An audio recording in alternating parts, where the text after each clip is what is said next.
सुप्रभात बच्चों। आज हम जो प्रश्न उत्तरों का सराव करने वाले हैं वो है फर्स्ट यूनिट टेस्ट 2021। इस प्रश्न उत्तर का जो हम सराव करने वाले हैं उसमें प्रश्न प्रकार अनुसार हम सराव करने वाले, यानी कि एक शब्दों में एक वाक्यों में उत्तर लिखो, तो ऐसे हम पहले देखने वाले। तो एक हम बारी बारी से आप प्रश्न प्रकार को देखेंगे जो एक शब्दों में एक वाक्यों में उत्तर लिखना है। तो यहाँ पे एक प्रश्न दिया है, देखो। पद्यांश में उल्लिखित दो महान पौराणिक चरित्र हिंदू धर्म के लोग भगवान के रूप में जिनकी पूजा करते हैं, ऐसे हमें दो नाम लिखने हैं। तो यहाँ पे श्री राम और दूसरा है कृष्ण, श्री कृष्ण, यहाँ में लिखने। अब देखो आगे, अब एक शब्द में आपको उत्तर लिखना है। तो प्रश्न देखो, कवि की जीवा पर इसके गीत हो। तो देखो, कवि की जीवा पर किसके गीत हो? मातृभूमि के।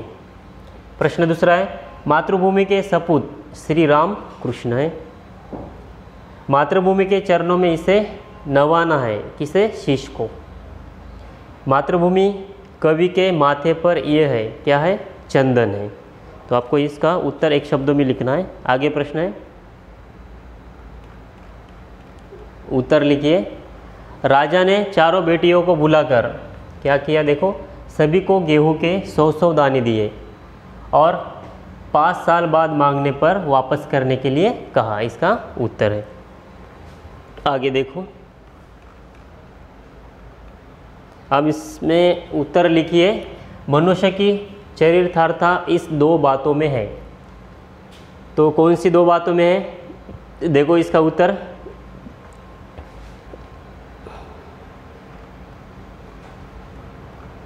मैत्री और त्याग में। मैत्री और त्याग में दो बातें इनमें है। अब देखो, मनुष्य का स्वधर्म यह है। मनुष्य का स्वधर्म क्या है? अपने को संयत रखना है, पहला। दूसरा है दूसरों के मनोभावों का आदर करना। ये क्या है? मनुष्य का स्वधर्म है। तीसरा देखो प्रश्न, नाखून बढ़ना और उसे नहीं बढ़ने देना इनकी निशानी है। नाखून बढ़ना और उनको नहीं बढ़ने देना, ये किसकी निशानी है? मनुष्य के भीतर की पशुता की है और मनुष्य के अपनी इच्छा और अपने आदर्श की, ये दो इसकी निशानी है। आगे देखो,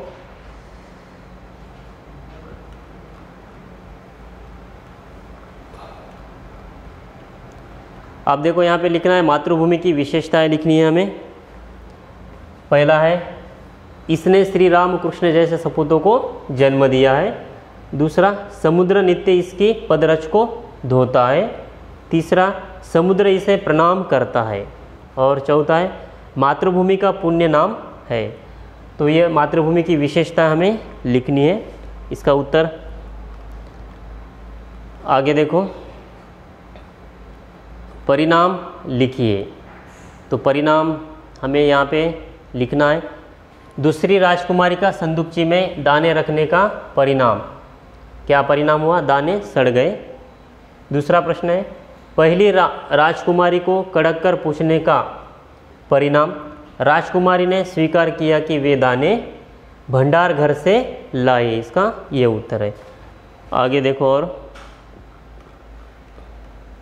पद्यांश में उल्लिखित दो महान पौराणिक चरित्र हिंदू धर्म के लोग भगवान के रूप में जिनकी पूजा करते हैं, ऐसे कौन है? श्री राम और श्री कृष्ण। आगे प्रश्न है, कवि मातृभूमि के प्रति अर्पित करना चाहता है। तो क्या अर्पित करना चाहता है? मन और देह अर्पित करना चाहता है। आगे का देखो प्रश्न,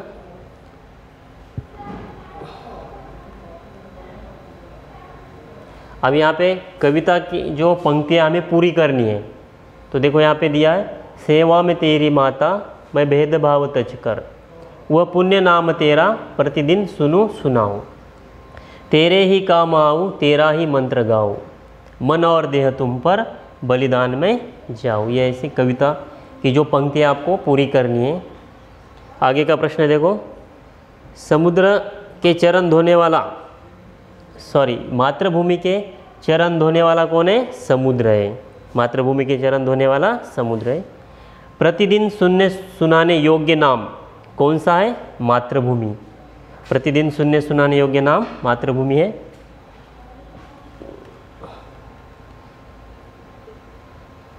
उत्तर लिखिए। मनुष्य को नाखूनों की ज़रूरत तब थी, कब थी? जब मनुष्य जंगली था और जीवन रक्षा के लिए उसके अस्त्र होते थे। दूसरा प्रश्न है, जंगली मनुष्य के दो हथियार कौन कौन से? नाखून और दांत, ये मनुष्य के दो हथियार थे।